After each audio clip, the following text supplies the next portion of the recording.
if there are themes that are similar in all the shows I've worked on, it's that sharing your life with other people is kind of a vital part of survival and of happiness and of flourishing as an individual. And you know, in this show, Charles, when we meet him, his life has gotten pretty small, and we see him go through a whole day of his life without speaking out loud to anyone.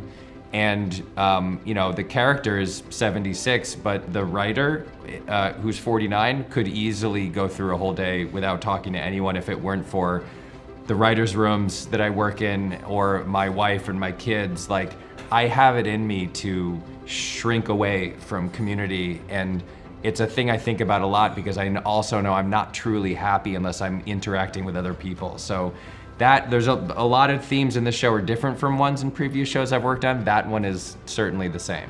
I'm giving you a challenge. Find something that excites you. It's a good challenge. I accept. Investigative assistant. This necklace, my client's family heirloom, has gone missing at Pacific View Retirement Community. You would pretend to be a new resident. You're interested in a tour? We are, and be my source. A man on the inside. I'm in. Got your phone? Camera glasses? Recorder? Are you just tapping different parts of your body? Yes, I left everything in my room. I'm just so excited. I'll be right back. I have a personal mantra for my life that I remind myself on my birthday every year, that every year is the best year. Meaning that, like, it is what you create it to be. And I just think this is such a great representation of that. You know, we're such a youth-obsessed country. And it's nice to see, like, this be an example of, like, just because you hit a certain age doesn't mean, like, you cease to exist or, like, need to go hide. You know, you still can create a big, bold, fun, beautiful life, because it is up to you. It doesn't matter how old you are or how young you are, you get to create that. You have a big, full life with your job and kids and Joel. And the last thing I want to be is a burden. But Dad, that's the thing. Us not communicating is the burden. Like, I feel the burden of not being close to you. Honestly, I never really thought about it like that. Yeah. So, you know, when excuse me. What are you doing? I was going to listen to Ezra Klein. I thought we'd solved it.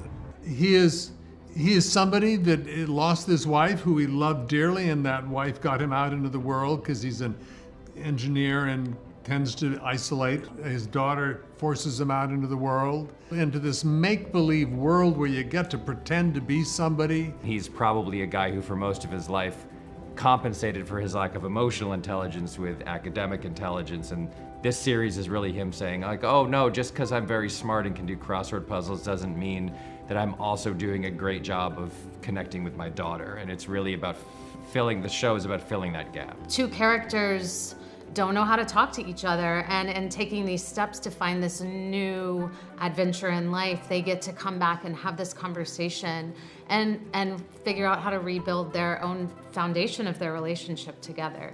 Listen, I have always liked you, despite, you know, everything about you.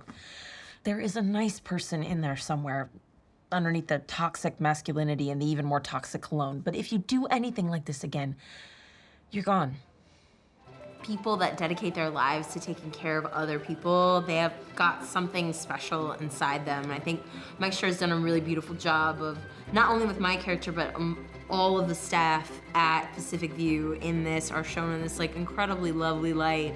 And it's often people like that that are just a little bit, I'm gonna say, like, better than the rest of us, that are taking on these, like, caretaker roles, particularly for the people that we love the most, maybe toward the end of their lives, taking on the really hard stuff. It's like, those are special people, man. I'm really lucky that I got to play somebody like that. I just feel very honored.